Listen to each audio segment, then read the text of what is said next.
Flying Raijin. The Flying Raijin is a space-time ninjutsu that allows instant teleportation. It's often described as one of the most dangerous techniques in the Naruto universe. Unlike traditional speed, which still involves linear motion, Flying Raijin lets the user vanish and reappear at a different location in a single moment. This bypasses physical movement entirely, turning the battlefield into a network of invisible routes accessible only to those marked. For this reason, it became known as a death curse technique, one where the victim is often defeated before they can process what's happening. Its reputation in-universe was so feared that during the Third Great Ninja War, any sighting of Minato Namikaze came with a standing order: retreat on sight. The yellow flash became a strategic threat beyond any conventional weapon. Flying Raijin is classified as an S-rank technique. According to the second Naruto databook, being marked by the seal is effectively a death sentence. The only exceptions come from highly unusual cases, such as Obito becoming the Ten-Tails Jinchuriki, or when a Jinchuriki loses its tailed beast, causing the seal to vanish. For all other scenarios, the seal remains active forever,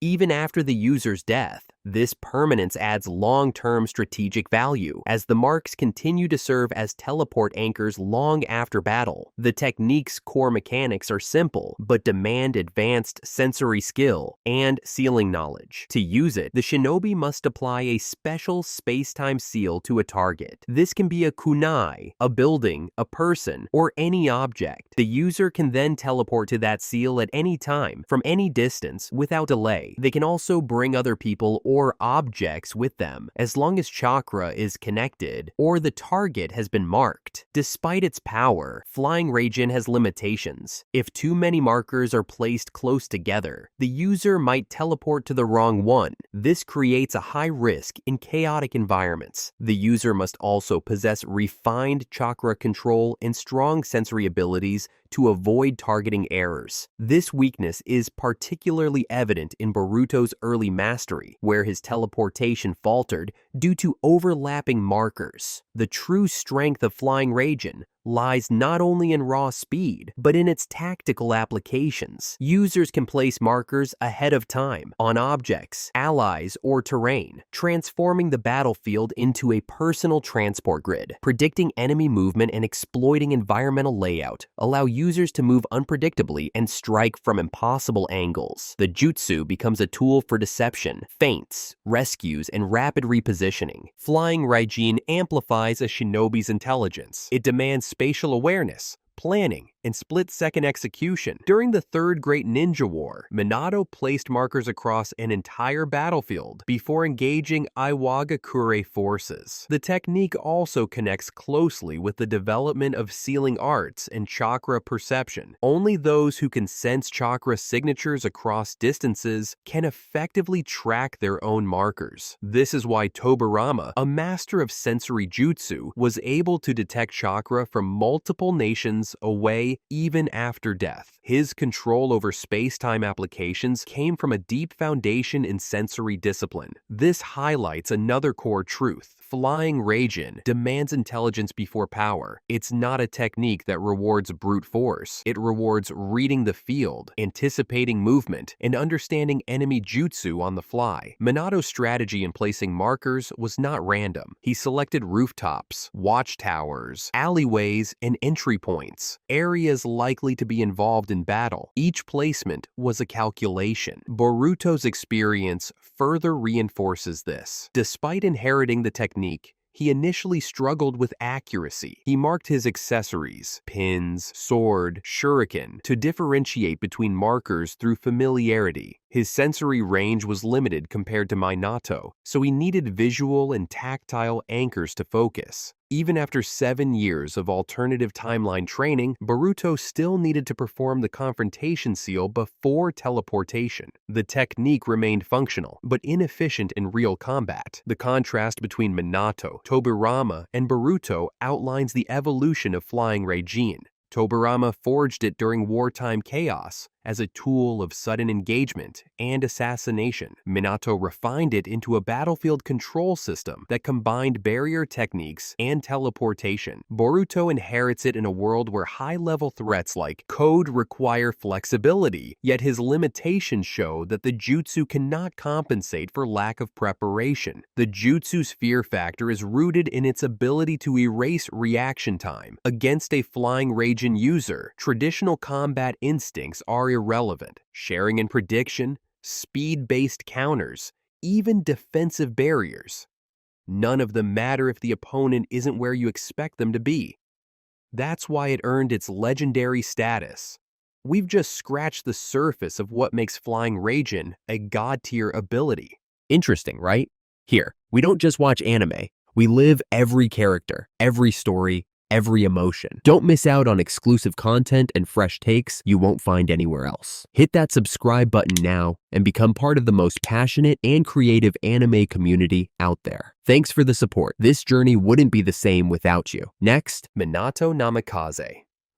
Minato Namikaze was the fourth Hokage of Konohagakure. From a young age, he displayed signs of exceptional talent, earning the attention of elite figures such as Jiraiya and Orochimaru. His affinity for sealing jutsu came through Kushina Uzumaki, who trained him in complex Uzumaki techniques. In the Minato one-shot manga, 2023, he mastered advanced sealing methods at an astonishing pace. That same one-shot revealed that Minato drew inspiration for the Rasengan. After observing a Biju Dama, he developed the technique as a chakra-compressed sphere to honor Kushina's teachings. Minato mastered fire, wind, and lightning releases. His rapid progress led Jiraiya to mistakenly believe Minato was the child of prophecy. These foundations set the stage for his adaptation and perfection of Flying Raijin. While Tobirama Senju invented the original jutsu, Minato created 4 distinct variations. Among them, Flying Raijin. Second stage allowed him to teleport at a speed too fast for the Sharingan to track. He also developed Guiding Thunder, a space-time barrier that redirected incoming attacks, such as tailed beast bombs. Minato's most iconic use of Flying Raijin occurred during the Ninetales attack on Konoha, the night Naruto was born. In a matter of hours, Minato fought and defeated Obito Uchiha, teleported a Biju Dama away from the village, summoned Gamabunta, and transported the entire Ninetales using a space-time jutsu. He then performed a complex sealing technique to split and seal the Ninetales into Naruto and himself. These events were carried out before he had even reached the peak of his power, as he was only 24 years old at the time. In Naruto Retsuden,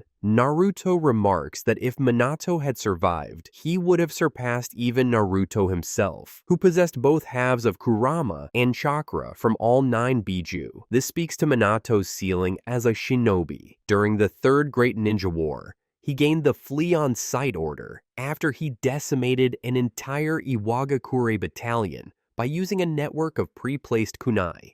His teleportation web allowed him to attack from unpredictable angles, overwhelming enemy forces before they could form a countermeasure. Minato's fight against Obito further illustrates his analytical skill. He identified the critical weakness in Obito's Kamui, the need to materialize when attacking. Minato marked a kunai behind Obito and waited. The moment Obito reappeared, Minato teleported and struck with Rasengan. The execution was flawless, exploiting the narrow timing window before Obito's Sharingan could respond. Immediately afterward, Minato used Guiding Thunder to intercept Kurama's Biju Dama, redirecting it away from the village. Boruto Uzumaki.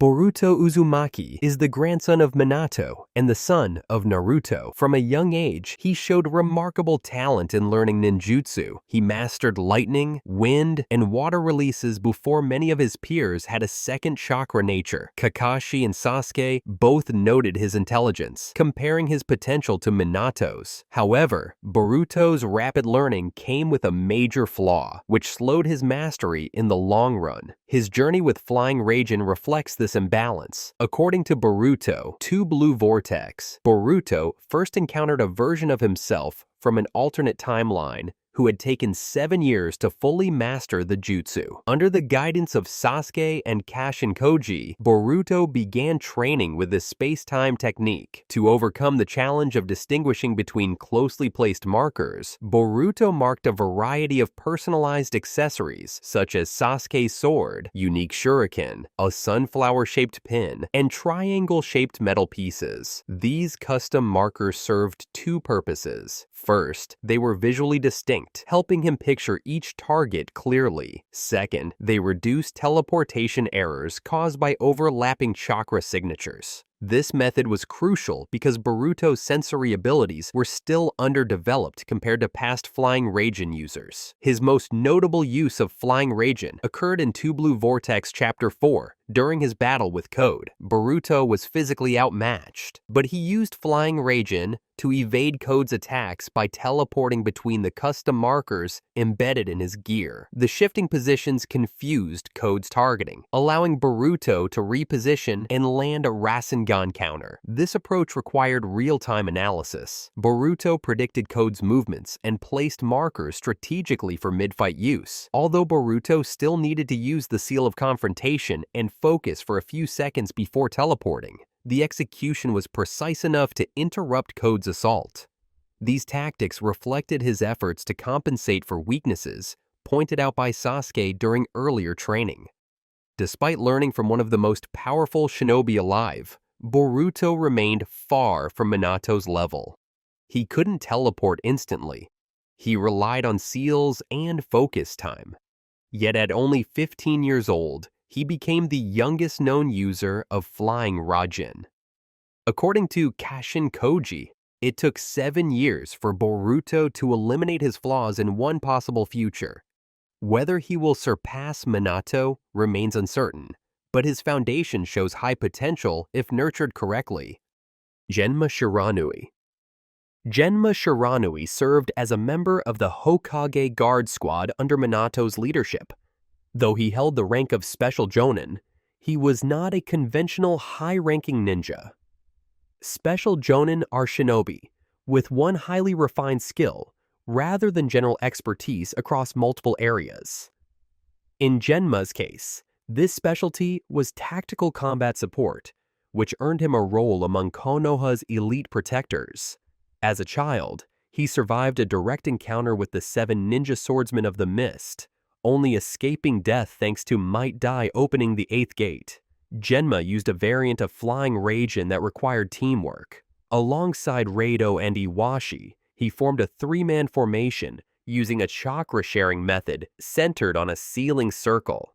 Each member contributed chakra to stabilize the teleportation. This version lacked the individual flexibility of Minato's technique, but it enabled coordinated group movement in high-risk missions. One of Genma's most defining moments took place in Naruto Episode 68 during the encounter with the Sound Four. Despite being exhausted from a prior mission, Genma and Reido engaged the elite guard unit of Orochimaru. The battle pushed the Sound Four to activate their cursed Seal Second states. This level of escalation was rare and showcased the threat Genma posed even under duress. Throughout the fight, Genma placed markers not just on allies, but also on terrain, such as rocks and tree trunks, to allow rapid repositioning. Using Flying Raijin in short bursts, he disrupted enemy formations and created constant openings. His coordination with Reido enabled unexpected flanking maneuvers even while being outnumbered. Reido Namiyashi was also a special Jonin and served on Minato's Hokage Guard Squad. He specialized in assassination techniques and tactical infiltration. His primary weapon was a black blade coated in poison, designed for precise and lethal strikes. In Naruto, Chapter 327, he was shown combining swordsmanship with deception, using crows to mask his presence in battle. This ability to blend into the environment gave him the upper hand in sudden engagements. Reido used the same team-based version of Flying Raijin as Genma. The trio required formation seals and chakra pooling to perform teleportation. Although it was not as fluid or autonomous as Minato's application, it gave them access to space-time movement with high coordination potential. In covert missions, this method provided a strategic advantage, allowing the group to enter or exit dangerous zones quickly. In the battle against Kakuzu, Raido used Flying Raijin to execute an ambush. Hidden among a flock of crows, he approached from a blind angle and attempted to strike Kakuzu through the eye with his poisoned blade. Although Kakuzu evaded at the last second, the attack came close enough to prove the threat Raido posed. A successful hit would have bypassed Kakuzu's defenses and potentially disabled him despite his immortality. Raido relied on environmental manipulation and split-second movement. By combining marker placement on terrain and distraction techniques with animals, he made his attacks unpredictable. His timing during the fight, choosing to teleport as Kakuzu was preoccupied by other opponents, maximized his chances for success. Iwashi Tatami. Iwashi Tatami was a Chunin and a member of Minato's Hokage Guard Squad. Compared to his teammates, he had little exposure in the main story, appearing mostly in the anime. His rank was lower than Genma or Raido, yet Minato still selected him to serve in the Elite Protection Unit. This choice reflected Iwashi's sharp analytical ability and reliability in tactical operations. He specialized in reconnaissance and support, often gathering intel and assisting in decision-making during missions. Iwashi used the team-based version of Flying Raijin alongside Genma and Raido. Their formation required shared chakra through a focused sealing circle. While lacking individual control, it allowed coordinated teleportation of multiple people or targets. Iwashi's role focused on setting up strategic fallback positions and guiding the team's movements under pressure. In Naruto, Episode 148, Iwashi played a critical role in a covert mission where the team escorted Tsunade through a high-risk zone. The group was ambushed, but Iwashi worked with Genma and Raido to deploy Flying Raijin and teleport Tsunade to safety. Despite being surrounded, the team executed the extraction flawlessly. Iwashi identified retreat points ahead of time by placing markers on nearby rocks, trees, and structural cover. When the ambush occurred, he directed the team to teleport at precise intervals, avoiding incoming attacks and preventing separation. His field awareness ensured no team member was left behind. As the only Chunin among Special Jonin, Iwashi's presence demonstrated that Flying Raijin's effectiveness wasn't limited to power scaling. His contribution emphasized the tactical side of the jutsu, positioning, timing, and coordination. Despite his low rank, he participated in missions involving top-level targets like Tsunade. Interestingly, in the Chunin exams arc, Iwashi was seen admiring Gaara's speed. Yet in practice, he helped execute one of the most controlled teleportation rescues in the series. His example proves that Flying Raijin, when applied correctly, allows any shinobi, regardless of rank, to influence the outcome of a battle. Tobirama Senju. Tobirama Senju was the second Hokage and the original creator of Flying Raijin. Known for his innovation, he also developed the Shadow Clone Jutsu, the Edo Tensei, and several core systems that shaped the ninja world, including the Ninja Academy and the Chunin exams. A master of all 5 chakra natures and a highly advanced sensory ninja, Tobirama's methods combined raw technique with political foresight and structural reform. His version of Flying Raijin was simpler than Minato's, but it laid the groundwork for later improvements. Tobirama focused on precision and utility. He developed Flying Raijin Slash, a technique that allowed him to teleport instantly to a marked target and execute a high-speed strike. He also collaborated posthumously with Minato in Edo Tensei form, using a combined variant of the jutsu to protect the battlefield during the Fourth Great Ninja War. In a flashback in Naruto chapter 624, Tobirama used Flying Raijin Slash against Izuna Uchiha, Madara's younger brother and a top-tier Uchiha warrior. Tobirama analyzed Izuna's movement and baited him into overcommitting. He marked Izuna's weapon during the exchange, then teleported to the blind spot and landed a fatal strike before Izuna could fully activate his Sharingan. This showed that with correct timing, Flying Raijin could defeat even those with advanced dojutsu. Tobirama's final battle, referenced in Naruto chapter 481, involved facing the Gold and Silver brothers, along with 20 other S-rank ninja. Despite being overwhelmed, Tobirama used Flying Raijin to protect his team and create a distraction, allowing them to escape. His death in that fight underlined his role as a protector rather than a lone warrior. Even when outnumbered, he used strategy and space-time movement to preserve the village's leadership. Tobirama's sensory skills were unrivaled. When revived during the war, he detected Madara's chakra across 3 nations' distance. His perception extended far beyond typical range, suggesting a unique link between sensory ninjutsu and the effectiveness of Flying Raijin. Thanks for watching till the end. See ya!